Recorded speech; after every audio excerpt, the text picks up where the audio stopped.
Hello friends, welcome back to my YouTube channel Nested Badasale. So this video we are going to study the important biostatistics question for our ICMR JRF examination. So the first question is, which one of the following is not a non-parametric test? So tests are classified into two types, parametric and non-parametric, and if you ask me assumption, parametric test assumption will be made in parametric test, whereas in non-parametric test there is no assumption at all. Next, with regard to which value will be taken as a central tendency, which value will be taken for the central tendency is that, there are three things: mean, median, mode, are the three values of central tendency. In parametric test, mean value will be taken, whereas in non-parametric test, median value will be taken.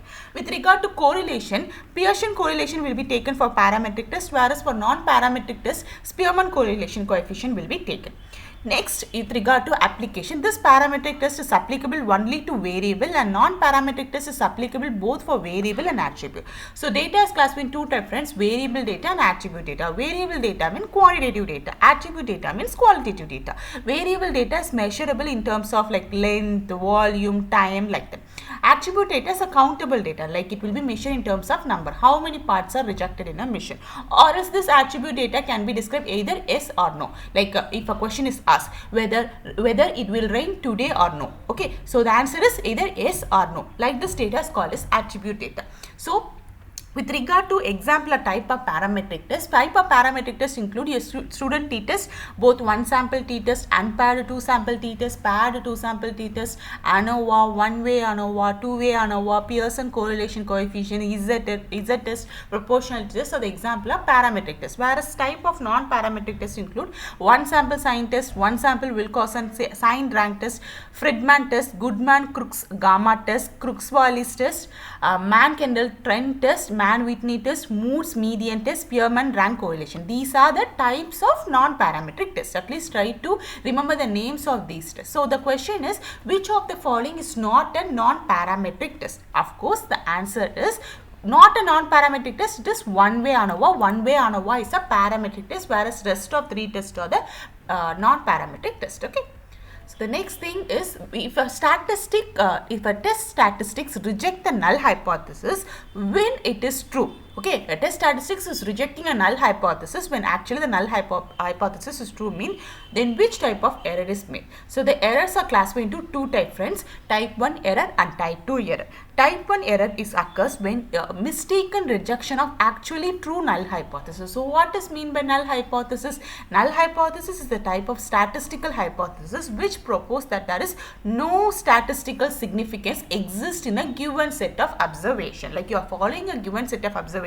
If there is no statistical significance, means then that type of hypothesis is called as null hypothesis. For example, if you are designing a medicine, if you are designing experiment, if a medicine reduces the risk of cardiac stroke, the null hypothesis should be designed in such a way the medicine does not reduce the chance of cardiac stroke. Okay, so this testing can be performed by administration of a particular drug to a certain group of people in a controlled way. If the survey shows that is a significant change in people, then this particular null hypothesis is rejected. Okay, so type 1 error is mistaken rejection of actually true null hypothesis. In another way, false positive. It is not at all positive at all, but the result is showing false positive.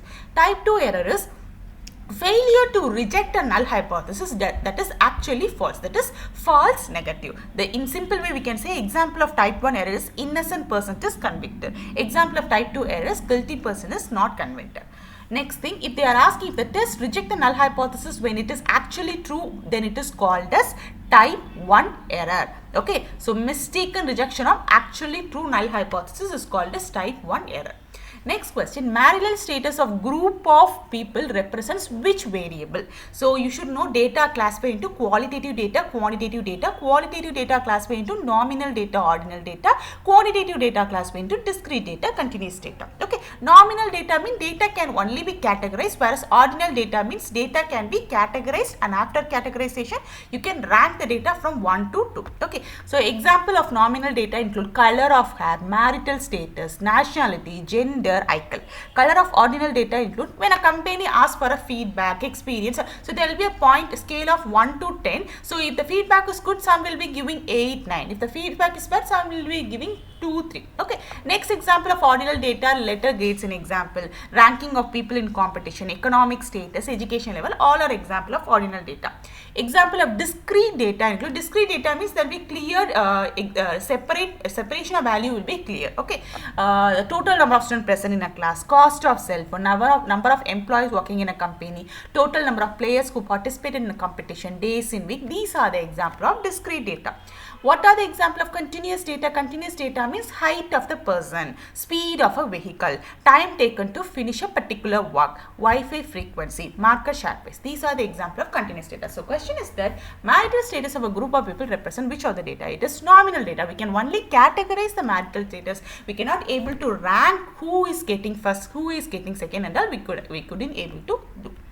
So please note this example, friends. So when an investigator uses the data which are already been collected by others, such data is also called as. So data is also classified as primary data and secondary data. Primary data means that the data that is generated by the researcher himself or herself, either by viewing surveys, interviews, experiment.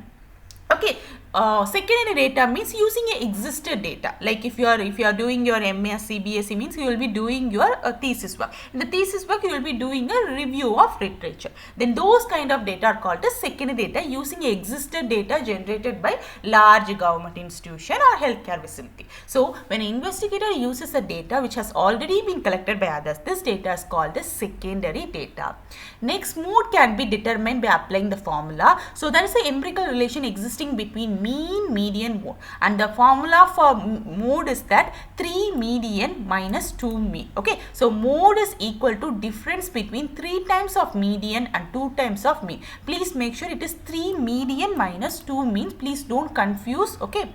Next question, a bag contains 7 green color ball and 8 white color ball. If the 2 balls are drawn simultaneously, the probability that both are of same color is that. Okay, so this is an actual workout problem. So total number of ball is 15, that is 7 green plus 8 white. Number of ways, that is you need to apply combination. I think you heard about permutation combination. Number of ways in which 2 ball can be drawn from 15 ball is 15 c square, that is you will be getting 105 ways are there to draw a 2 ball from a 15 ball. Next, number of ways in which 2 same color ball can be picked from 7 green ball is, you need to calculate 7 C2, you will be getting 21. Same you need to calculate number of ways in which 2 same color ball can be picked up from a bag of 8 white balls, you will be getting. Okay, next thing they are asking the probability that both are of same color. In that you need to follow the probability that both balls are same color is that this value 21 divided by 105 plus 28 divided by 105, you will be getting this particular answer.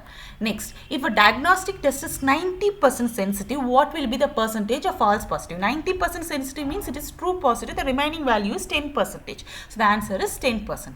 The mean, median, mode of the data set are given. The distribution of the data set is, so you should know regarding to concept of skewness, there are 3 divisions are there: positively skewed distribution, symmetrical distribution, negative skew distribution. Please note down this graph also, friends. So skewness is this particular tail that you can able to see over here. If mean exceeds both mode and median, that is you need to remember this formula also, friends. Mean is exceeding median and mode, then the distribution is positively skewed. In other words, if the coefficient of skewness is positive, mean the distribution is skewed to right. So here in that you can able to see in the first diagram it is skewed to right. Next, symmetrical distribution. If the value of mean, median, mode are equal, then the distribution is normal distribution, the coefficient of skewness will be 0. If the mode exceeds the median and mean, then the distribution is negatively skewed and the coefficient of skewness will be negative and the distribution will be skewed to right. So here they had given a value, and if you that arrange them in a descending to ascending order, then you will be getting mean greater than median and mode, then the distribution is positively skewed. If you remember this one slide, you can answer whatever the question that has been asked in SkewNet.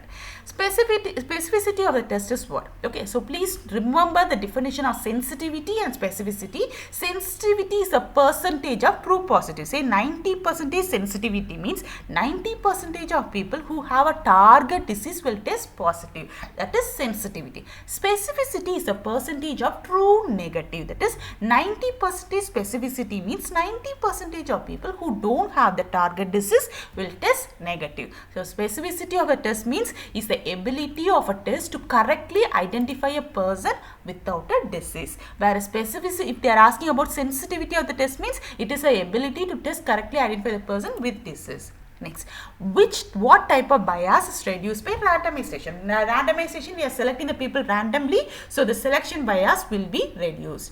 Non-parametric data is best represented by, so non-parametric data is best represented by median value. So here there are two values, median and interquartile range, and median and standard deviation. The correct answer is that non-parametric data can be best represented by using median value and interquartile. Interquartile range is nothing but it describes the middle of 50% of value when ordered from lower to higher. If you take a particular data set and if you separate them into 4 quarters, the middle 50, each will be having 25% share, middle 50 will be taken as IQR. Next, which of the following method of integrating the findings of prior research studies using statistical procedure? The correct answer is meta-analysis. So meta-analysis is a quantitative, formal and epidemiological study design that used to systematically access the result of previous research in order to derive the conclusion. Okay, whereas secondary analysis involves a use of existing data that are collected from for the purpose of prior studies in order to pursue a research interest which is distinct from that of the original work. This will be taken for a new research. This is equivalent to our MSc project. What we are doing in our MSc project, we are taking a review of literature, and based on that review we are designing our own project. So that kind of analysis is called the secondary analysis. Content analysis means it is a research tool which is used to determine the presence of certain words or concept within a test, as it is using the coding language. Next, grounded theory. This theory is involving collection and analysis of data. Why it is called as grounded means analysis and development of theory happen after. So you are collecting a set of data. After collecting the data, you will be doing your analysis and you will be developing your theory. That's why this particular theory is called as grounded theory. Reporting of results is preferred to report with confidence interval as compared to p-value. So the result of your experiment can be reported in two methods, confidence interval and p-value. But confidence interval is best as compared to p-value because they had given 4 options. In that 4 options, they are asking which option is correct. Confidence interval can be expressed as CI. CI is easy to interpret as compared to p-value. No, CI are very hard to interpret, friends. Next, CI provides significance and variable. Of course, this option is correct because confidence level provides a significance as well as variability. Next, CI are more accurate for studies with large sample. CI cannot be employed in case of large sample. In case of large sample, you need to employ p-value reporting strategy. Next, CI are easy to calculate. No, confidence intervals are not easy to calculate. It is very hard to calculate the confidence interval. Which of the following is not used to report the measures of central tendency? Of course, the answer is relative mean, whereas arithmetic mean, geometric mean, harmonic mean can be used to report the central tendency. Next, which is the best way to minimize the chance of type 1 error in diagnostic test? So type 1 error means what? It is mistaken of rejection of actually true null hypothesis, that is false positive. Okay, what does mean by specificity and sensitivity? So you should remember about specificity and sensitivity, friends. Okay, so the best way is to minimize the chances of type 1 error is by improving the specificity of a particular test. So specificity is the percentage of true negative. Okay, whereas if they ask the best way to minimize the chance of type 2 error, then at that time point you can employ this improving the sensitivity of test. So the next question, what does mean by longitudinal study design? Means this particular question signifies how a question will be asked in ICMR question. There will be few questions, say 5 to 10 questions will be there, which you no need to employ your knowledge, nothing. You need to simply think in a logical way. Okay, longitudinal study design means a study completed far away from where the researcher lives. No, it's a wrong option. A study which is very long to read, that is also a wrong option. A study with too long arm, that's again a wrong option. Longitudinal study design means a study completed over a distinct period of time to map changes. Next, in testing significance of hypothesis, type 1 error always have more serious repercussion. This is nothing but a serious side effect or drawback. So the correct answer is that type 1 error will always have a more serious repercussions than type 2 error. Why? Means if you know remember, it is giving false positive. Okay, it is giving false positive. That's why the type 1 error will be having more and serious repercussion when compared to type 2 error.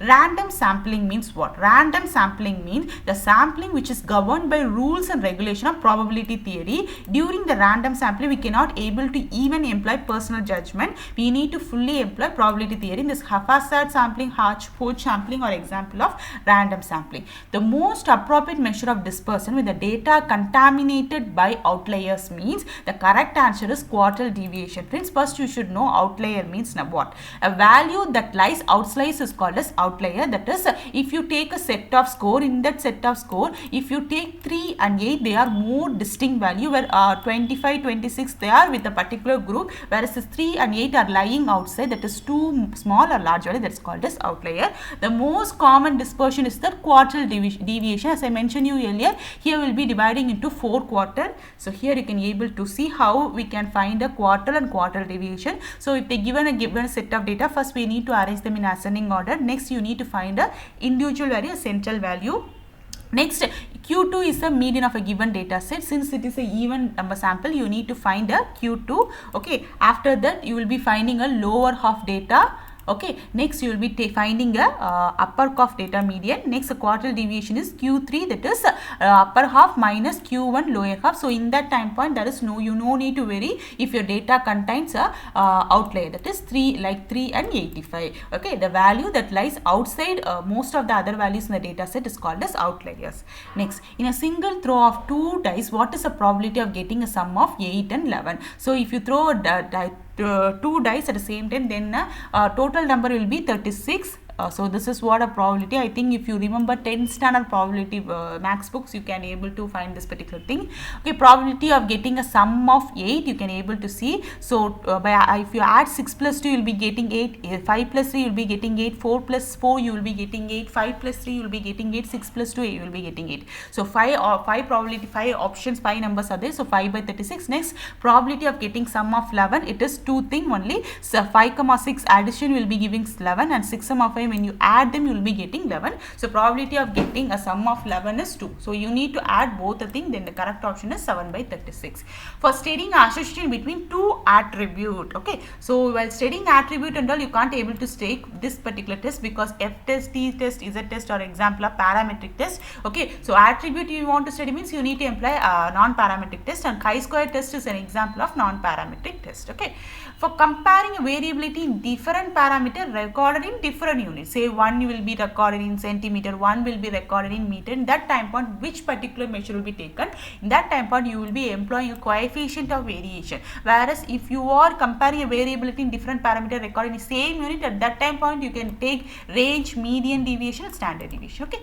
Next, geometric mean of 3, 4, 18 is the formula is that if they given 2 values means you will be taking a square root of 2 values, whereas if they given 3 values, so you need to take a cube root of 3 multiplied 4 multiplied 18. So on multiplying you will be getting 216, and you need to take a cube root of 216, which will be available in a calculator. Please don't do that in your own way, and you will be getting 6 cube root of 216 is 6. Therefore geometric mean of 3, 4, 18 is 6. Next, if you wish to say the mutual interdependence between the systolic blood pressure and blood sugar in a sample of 25 patient, then type of analysis, you can simply omit salt analysis is strong option. Analysis of variance, that is ANOVA. ANOVA can be employed if there is a more than 2 sample or less than there should be a 2 sample. So you can simply omit 2 option. Whereas if you take correlation analysis, regression analysis, the correct option is correlation analysis. Here they are going to study about the mutual interdependence between systolic blood pressure and blood sugar. Okay, whereas if you are studying a dependent variable and independent variable, in that time point you need to employ regression analysis. Next, a pharmaceutical company produces 8% of defective tablet. The expected number of non-defective tablet in a batch of 175. So total number of tablet is 175. Number of defective tablet is 8%. So for 100 tablet, 8 will be defective. So you multiply it. So 8 divided by 100 into 17. So total number of tablet defective is 14. Now you need to simply find the total number of non-defective sample. My minusing 175 minus 175 minus 14, you will be getting 161. So the correct option is 161. To a test of significance, to test the independence of two attributes is that. So again I am telling you, if you are going to study about two attributes, then you need to employ chi-square test, because all the three tests are parametric tests. Parametric test is used to test the significance between two variables. It cannot able to employ to test between two attributes.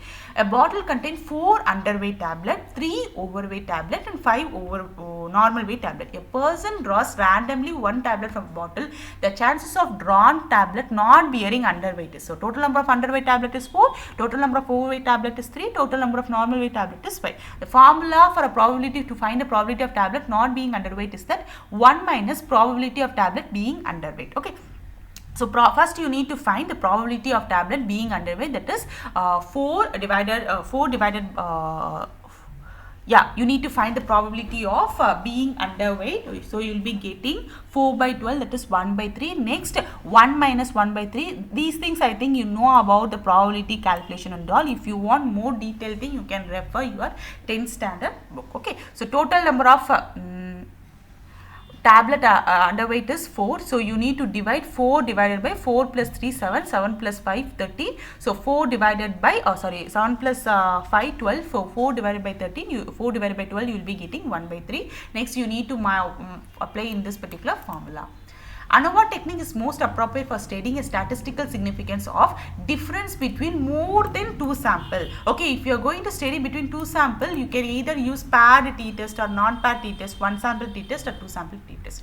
Most appropriate measure of dispersion of open-end class is that standard deviation. So appropriate measure of dispersion of open-end classes is that you will be employing a quartile deviation, whereas range, mean deviation, standard deviation and all you need to employ.